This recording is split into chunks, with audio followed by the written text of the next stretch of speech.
Bonjour, bonjour. Aujourd'hui, je reçois Mamselle Ruiz, auteure, compositrice, interprète. Elle va nous raconter un rêve un peu effrayant pour elle. La peur que tu ressens, c'est la peur que tu ressens face à ta perfection. Aïe, aïe, c'est fort ça, je palpite là. L'objectif du rêve, c'est la rencontre. Aïe, ça me parle beaucoup. Vous voulez à l'horizontale ou à la verticale? C'est à la verticale. À la verticale. Non mais c'est mieux.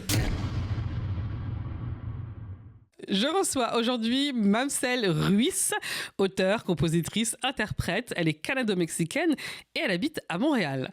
Elle va nous raconter un rêve qui est un peu effrayant pour elle et moi, je vais l'interpréter. On va y croiser des symboles de sorcières, de maisons et d'envol par la fenêtre et vous verrez comment tout ça parle en réalité de perfectionnisme. Donc, si vous faites des cauchemars, restez avec nous. Je vais accompagner Mamselle Ruiz à questionner elle-même son rêve, à y repérer des peurs irrationnelles et à transformer la fin de son cauchemar en quelque chose de plus apaisant. Je suis Laurence Eleni Bakayoko. Bienvenue au studio Dans tes rêves. Bonjour, bonjour, Mamselle Ruiz.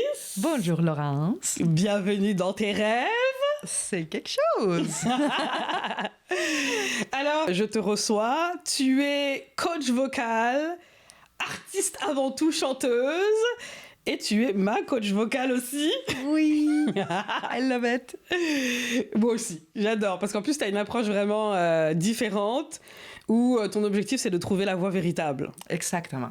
Voilà, et donc ça passe par une approche très corporelle, très spirituelle aussi. Exact. Et je trouve ça très intéressant. Alors, maintenant tu vas nous raconter ton rêve et on va partir dans l'analyse de ce rêve.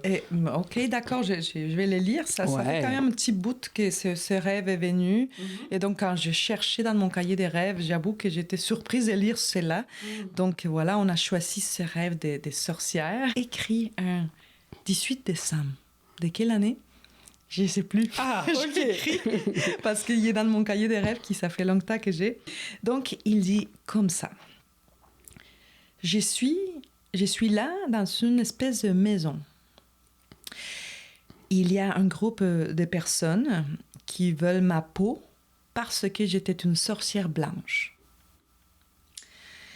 Et ma sœur jumelle, elle est aussi comme moi. Et j'avais peur pour elle. Je sens une crainte pour elle. J'ai une stratégie pour fuir par la fenêtre en volant. En parenthèse, j'ai dit, je vole beaucoup dans mes rêves, avec beaucoup de lucidité. À chaque fois que je rêve, que je vole, je sais que je suis en train de...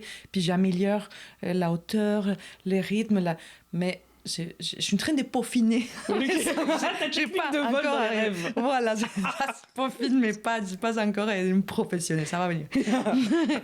Et par la suite, après la stratégie, pour sortir, pour fuir par la fenêtre en volant, je me rends compte qu'il y a d'autres sorciers, des sorciers noirs qui se tiennent en méditation et qui en cercle et qui flottent dans le plafond de cet espace-là pour découvrir des gens comme moi. C'est-à-dire qu'ils sont là en méditation et leur objectif, c'est de chercher et de trouver des gens comme vous. C'est de trouver des gens qui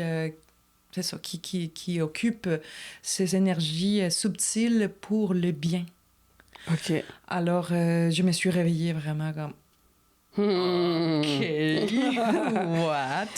Et alors, ces sorciers noirs, ça veut dire qu'ils sont habillés en noir ou tu veux dire qu'ils font de la magie noire? Ils font de la magie noire. Ah, ok. Ouais. Et comment tu sais qu'ils font de la magie noire? Comment tu les reconnais?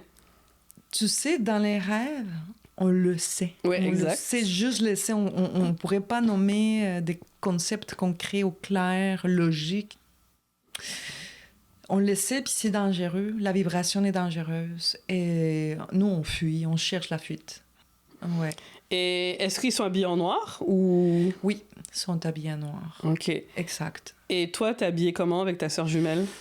Je sais pas de quelle manière moi je suis habillée. Ma sœur, j'ai aucun souvenir par rapport à nos habits. Je pense qu'on est plutôt dans une espèce d'état d'être qui ne peut pas être habillé. Tu vois ce que je veux dire? C'est Ouais. comme, oui, on est là, mais est-ce qu'on est en peau et en os? Je Ouais. sais pas. Ok. Je pense que tout ça se passe au niveau de la psyché. Psyché, on dit Ouais, comme ça? ouais, C'est là, ouais. parce que j'apprends le mot psyché, là, c'est pas facile en espagnol. En tout cas. Fait que, oui, c'est vraiment... Puis je ressens que j'ai fait partie quand même, c'est dans une nappe subtile au-dessus de cette énergie des fuites. Je sais que je fais partie d'un groupe aussi, mais que je suis juste avec ma sœur en ce moment-là. Ouais. Et tu fais partie du groupe des sorcières blanches. Oui. Ok. Oui. Alors, donc, ensuite, là, tu sais que les sorciers, ce sont tous des hommes ou il y a des femmes? Ils sont des femmes.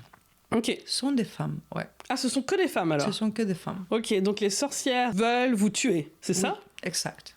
Ok, et pourquoi elles voudraient vous tuer? C'est une bonne question. J'ai tendance à dire c'est l'oscillation entre les énergies. C'est comme si on pourrait dire extrapoler les noirs, les blancs, les yin, les yang. Je ne sais pas si je peux oser essayer de comprendre ces rêves-là. C'est sûr qu'on va toujours se mettre du côté du héros champion, non? On est toujours le prince de la pelli, tu sais, du film. Fait que là, on est toujours la sauvage, là. Ta-da-da! Puis il y a toujours le méchant. Fait que c'est sûr que étant très influencé aussi par les mondes hollywoodiens de toujours le méchant contre le bon personne et tout, probablement dans l'imaginaire et dans la... C'est ça, tout ce qui est enregistré dans la psyché en arrière, ben, probablement il y a un peu de ça. C'est sûr que là, si on comprend bien, on pourrait porter tous à l'intérieur de nous, autant ces sorcières blanches que ces sorcières noires. Hein. Là, ça serait un petit peu plus sensé peut-être d'essayer de... Ouais, Oui, parce que tu sais que le rêve, en tout cas moi dans mon école de pensée, le rêve, tous les personnages du rêve nous représentent. OK. Et dans le fond, à aucun moment, les sorcières disent qu'elles veulent vous tuer. Elles sont juste assises en réunion. Elles sont pas assises, elles flottent. Ah oui, au elles flottent. plafond. Excuse-moi, elles flottent au plafond. C'est ça. Elles flottent au plafond en mode de méditation. En méditation, en cercle. En cercle. Elle se tient. Je sais pas s'il se tient la main, mais elle se tient quand même en cercle. C'est quand même, j'avoue, très impressionnant l'image. C'est paniquant quand même de voir, c'est comme un groupe de personnes habillées en noir au plafond qui sont en train de méditer parce que ceux qui sont en train de chasser la bonté du monde, tu sais, les côtés purs de l'être, c'est comme holy shit. On veut pas ça, disons on veut pas voir ça. On veut pas se trouver avec ça dans la petite maison. Alors la maison, dans la façon dont je perçois les choses et dont je vois les rêves, la maison c'est le moi psychique, la psyché, donc la représentation du soi en fait. Et donc, ce serait une partie ce serait toi qui serais représenté par cette maison. Est-ce que tu peux la décrire? Est-ce que tu sais s'il fait jour? Est-ce que tu sais s'il fait nuit? Il fait jour, il y a des grandes fenêtres. Nous aussi, on vole. Vous volez à l'horizontale ou à la verticale? C'est-à-dire en mode Superman, Superwoman ou en mode... à l'horizontale, mais non, c'est à la verticale. À la verticale. Non, mais c'est mieux, c'est mieux. Ah, c'est mieux? Oui, c'est beaucoup mieux. Ok, d'accord, tu me diras pourquoi. Ouais. En fait, quand tu voles à l'horizontale... Alors, évidemment, c'est toujours une perspective. Moi, j'analyse avec des petites lunettes, tu sais. Et c'est-à-dire que je regarde à partir d'une méthode que j'ai apprise et que j'utilise, et je l'utilise de manière comme très régulière et très, comment on pourrait dire, je l'utilise de manière très méthodique. Donc évidemment, c'est une perspective du rêve qui va peut-être être restreinte, mais au moins je la suis de A à Z pour expliquer. Et donc souvent les rêves de vol à l'horizontale en mode Superman ou Superwoman, ce sont des rêves en fait un peu de fuite. Quand on veut fuir sa réalité. Ok. Alors que les rêves où on vole comme ça représente plus une élévation vers le haut, donc spirituelle, entre guillemets, donc une élévation de la conscience, un regard sur les choses, la capacité de voir en fait ce qui est en dessous de nous et d'avoir un regard beaucoup plus élevé. C'est beau de toute beauté. Donc déjà, le rêve, déjà, pourrait mentionner ça. Oui. Ta grande capacité, et celle de ta sœur qui est représentée, de t'élever et de regarder le monde avec une spiritualité assez profonde. Oui. Ça, c'est comme si c'était validé par le rêve. Ok. Maintenant, il y a une autre chose, c'est ces fameuses sorcières. Oui. Et là, en fait, pour moi, étant donné qu'elles ne disent pas concrètement qu'elles veulent vous tuer, Ouais. parce que c'est un feeling, un savoir que tu as, comme souvent on a dans les rêves. Ouais. Moi, mon travail, ma perspective, c'est de rechercher ce qui est prouvable dans le rêve. D'accord. Si elles avaient sorti des armes, des couteaux, si elles avaient dit on veut vous tuer, si elles avaient dit des choses, là on aurait eu la preuve. Oh, ok. Je suis comme une détective. On aurait eu la preuve qu'elle voulait vous tuer. J'adore. Là, c'est un sentiment intérieur. Oui, exact. Donc, admettons que toutes ces parties, toutes ces personnes-là qui flottent et qui sont habillées en noir, ce sont des parties de toi. Yes. Le rêve aurait une volonté de t'indiquer qu'il y a une partie de toi dont tu as peur. Oui, tout à fait. Tout à fait vrai.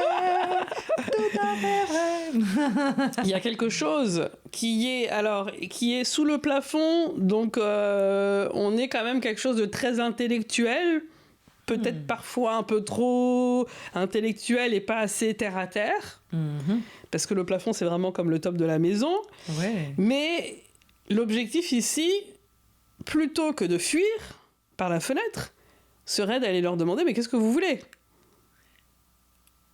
Mais t'as trop peur là, tu peux pas leur demander. Il y aurait un besoin d'affronter certaines parties de toi Ouais. qui sont donc avec la couleur noire, qui sont dans l'ombre Ouais. et qui habitent dans ta maison. Oui. Parce que moi, si j'ai des intrus à la maison, si on prend le rêve de manière très pratique, c'est chez moi. Donc je dis mais qu'est-ce que vous faites chez moi? Eh oh, Et c'est vrai, tout à fait vrai. pourquoi vous êtes là? Est-ce que c'est toi qui les as fait rentrer? Oui. Oui. Ouais. Je sais pas, je te dis oui parce que j'écoute mon intuition. C'est ce qui me dit mon intuition. Oui. Ah ben, donc là, il y a une rencontre qui est demandée. Ouais. Une rencontre au sommet. Oui.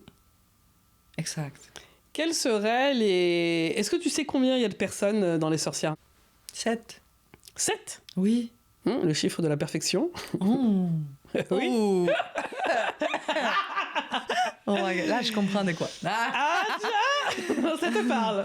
C'est ça me parle. Ouais. Alors vas-y, raconte. Dis. Mais c'est sûr que la perfection, aller chercher la perfection, comme c'est ma tendance, les éternels insatisfaits, perfectionnistes, comme dit Marianne Rojas Estapé, la psychiatre. Et donc, effectivement, il y a quelque chose de l'ordre de la perfection qui peut tuer. Je parle de moi, là.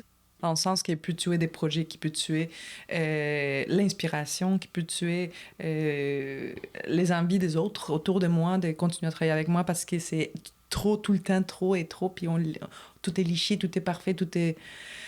Fait que là, je suis en train d'apprendre à inspirer et à expirer. Avec la respiration complète. Tout à fait. Elle parle de la respiration qu'elle m'apprend dans ses cours de coaching vocal. On a un petit clin d'œil là-dessus. Ouais, tout à fait. Ok. Ouais. Alors, tu vois, ici, l'objectif du rêve, enfin, c'est la rencontre. C'est d'aller rencontrer, apprivoiser cette partie-là. Ok.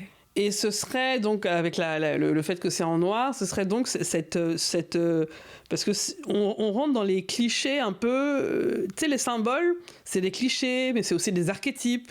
C'est des histoires qu'on se raconte depuis des générations et des générations qui vont influencer notre manière de concevoir le monde. Okay. Et donc, très souvent, la couleur noire représente la partie sombre de notre personnalité. Même si, par exemple, dans la culture chinoise, c'est le yin et le yang. Yeah. Donc là, on comprend aussi qu'il y a une complémentarité aussi à aller regarder cette partie. Exact. Dans la vision de Jung, qui était psychiatre aussi, justement, exact. Et j'ai beaucoup analysé son travail, la façon dont j'analyse les rêves, elle est basée beaucoup sur la vision de Jung et des complémentarités. Lui parlait de l'anima et l'animus, la partie masculine et féminine de soi, que tu connais, parce que je vois que tu fais... Oui. Et qui, en fait, vient, concrètement parlant, du yin et du yang. Il s'est inspiré des traditions beaucoup plus ancestrales. Et il y a une invitation à aller découvrir cette partie-là qui est dans l'ombre de soi, pour essayer de voir qu'est-ce qu'elle a à dire. On voit que si tu parles de la perfection, si c'est ça qui est représenté par ces 7 sorcières noires, c'est un peu déconnecté parce que, comme je te dis, elle est au plafond et elle est sous le plafond comme ça, elle est un peu trop dans le monde des idées, donc c'est une exigence un peu trop mentale qui serait invitée à redescendre. Et donc, une fois que vous descendez à terre, là, vous pouvez avoir une vraie discussion.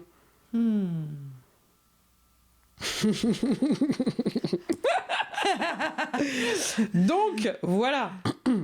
Là, le fait de fuir par la fenêtre, donc il y a quand même quelque part une fuite, même si on montre ta capacité à voler, donc à t'élever, à avoir cette vision des choses qui est différente, qui est plus élaborée, on va dire, que les autres ou que la moyenne autour de toi. L'invitation du rêve, même si tu fuis, la peur, l'objectif serait plutôt de la confronter. Et toutes les émotions ressenties dans le rêve, donc la peur que tu ressens, c'est la peur que tu ressens face à ta perfection. Si on fait un parallèle et qu'on utilise cette métaphore. Ouais. Donc ça crée beaucoup de paralysie intérieure. Donc tu parles des autres, que ça a peut-être un impact sur les autres. Oui. Mais le rêve montre aussi qu'il y a un impact sur toi. Parce que quand cette peur arrive, t'es chassé de ta propre maison. Tu fuis ta propre maison. Carrément. Oups! Alors qu'en fait, si on reprend le rêve, tu restes et tu dis, mais qu'est-ce que vous faites là? Et ici, c'est chez moi, en fait. Je peux pas me faire débarquer de chez moi, sortir de chez moi par ma perfection. Il y a un dialogue à avoir. C'est très intéressant. Et j'ai vu, hein? J'aimerais bien. Avoir un rendez-vous avec tous ces gens-là. Oui, avec ces 7 sorcières-là. Ouais. Ouais. Et concrètement parlant, si on reprend les images du rêve, comment tu ferais pour pouvoir parler à ces personnes-là? Par la psyché. Par la psyché? Ouais. C'est-à-dire? C'est-à-dire que tout est à travers la connexion mentale. Tout ça se passe pas à travers le mot. Étrangement, ça se passe à travers la... Voyons, comment on dit? Ouais, la psyché, t'as dit? Non, mais c'est comme, tu vois... la télépathie? La télépathie. Tout se passe par la télépathie.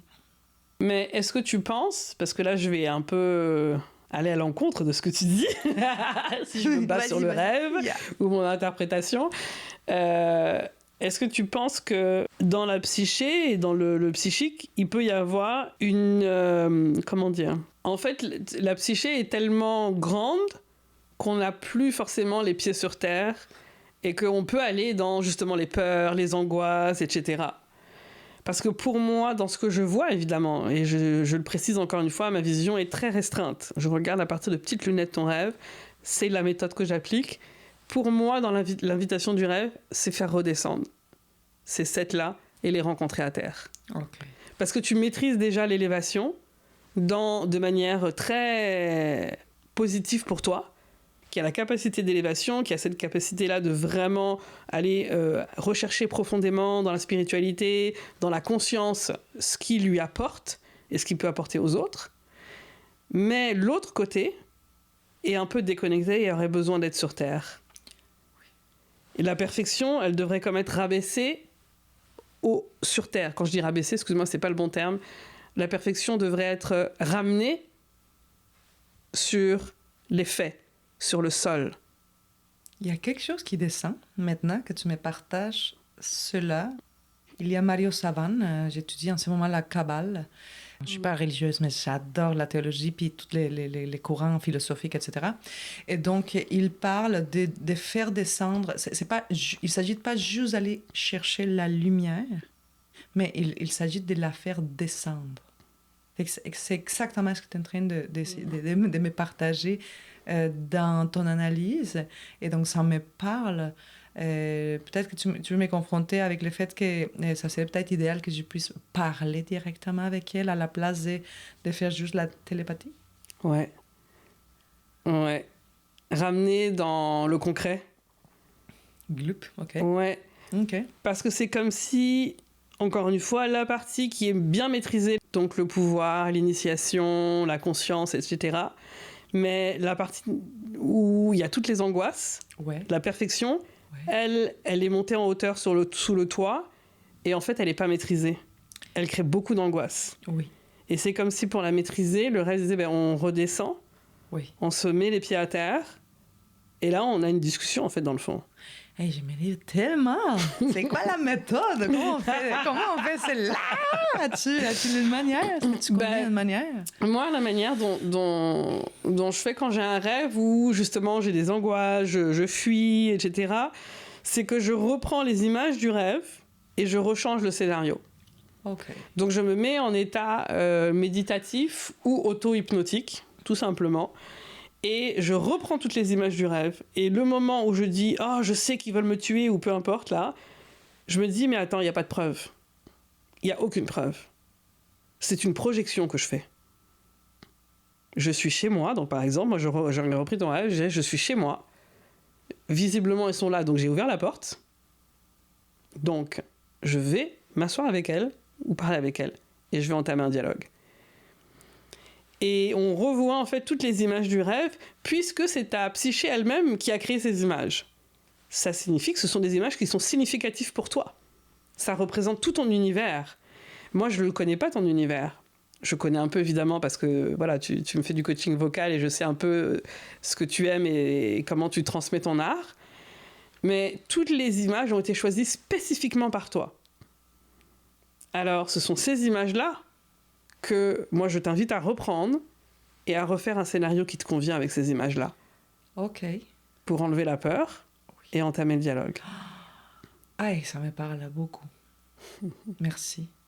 Je pense que je vais trouver quelque chose parce que j'avoue que les derniers jours, j'ai eu quand même des choses, là, et peut-être linkées à ce même angoisse, à ce même peur, qui sont quand même assez abstraites. Donc, justement, de ne pas pouvoir mettre la clarté là où il n'y a pas. Mais c'est difficile de trouver un soulagement à travers quelque chose que je ne comprends pas, quelque chose qui est flou. Donc, c'est vraiment intéressant. Et après, une fois que tu fais ça dans le monde de l'intérieur, on va dire, avec les images qui t'ont parlé, mais ça a un impact dans la vraie vie, en fait. C'est simple, les deux sont reliés. Puisque c'est ta vraie vie qui a causé le rêve, selon les symboles qui te sont importants et signifiants, puisque c'est toi qui l'as créé, et bien quand tu le reprends, ça fait une boucle vertueuse et ça a un impact dans ta vie. Oh, j'aime ça, la boucle vertueuse. J'ai vu beaucoup de ça. Voilà. Waouh! Waouh! Merci, Laurence. Je trouve beaucoup, ça me parle énormément. Ton partage et ton analyse. C'est quelque chose, quand même, de venir toucher des images et des symboles. Et j'adore, justement, c'est Alejandro Jodorowsky qui parle beaucoup de la psychomagie. C'est le maestro de la psychomagie. Exact. Ça me fait un peu penser à ce que tu me proposes. Pour cet rééquilibrage, venir faire une psychomagie dont je le nomme comme ça, mais c'est à travers la symbolique de se remettre en table ronde plutôt que plafond avec la gang. Exact. Un petit café, un petit chocolat chaud, je sais pas quoi. Puis dire, OK, là, qu'est-ce qui se passe? Racontez-moi, là. Aïe, aïe, c'est fort, ça. Je palpite, là. Je te jure. Je sens la palpitation. OK. Je te reparlerai de la suite, en fait, de l'histoire. Ouais, j'attends ça avec impatience. Alors, justement, tu parlais d'Alejandro Jodorowsky. Donc, c'est un artiste franco-chilien. Il est réalisateur de films, scénariste, poète, enfin, le gars, il fait tout. Mais ce qui est surtout intéressant, c'est qu'il a construit tout un imaginaire autour de ses rêves. Et dans ton rêve, j'aimerais savoir d'où vient justement ton imaginaire. Est-ce que les images, les symboles de sorcières, ça vient de l'imaginaire de la culture mexicaine? Est-ce que ça vient de ta famille? Ça vient d'où? Ça vient vraiment de ma famille. Ok. On parlait beaucoup de sorcières dans la famille, des histoires. Il y a des histoires, là, c'est quand même des quoi. Même l'univers des fantômes, l'univers des esprits était très, très présent lors de l'enfance. Et ma mère a étudié aussi la parapsychologie. Ok. Donc, l'univers des morts, des vivants, des esprits, la connexion, les ponts entre le monde. Et aussi la métaphysique. Ok. Connie Mendes, c'est toute l'école des contrôles mentaux, etc. Fait que j'étais baignée dès le départ. Ah ouais. Ouais. Bah, on voit dans ton rêve avec l'univers des sorciers déjà qui est mis en avant, sorcier blanc, sorcier noir. Exact. Ok. Il y a quelque chose que je voudrais que tu partages, c'est l'histoire de ton prénom. Oui. Parce que c'est pas juste ton nom de scène, Mamselle Ruiz, c'est ton vrai prénom, Mamselle. C'est exact. Et en fait, c'est une histoire très drôle parce que j'ai jamais imaginé m'appeler Mamselle puis habiter dans un pays francophone. Ouais. Il s'agit que ma mère était enceinte d'Elisabeth. Donc, par la suite, mon père est parti en voyage, tous les deux mexicains. Mon père, il faisait partie du monde hispano du boxe. Il était dans le monde de la boxe pendant 50 ans. Donc, il était dans son congrès en France. Il a appris quelques mots. Donc, fromage, toilette, mamselle, mademoiselle, etc. Donc, il est rentré à la maison. Par la suite, ma mère, Elisabeth, est venue au monde. Et 5 minutes après,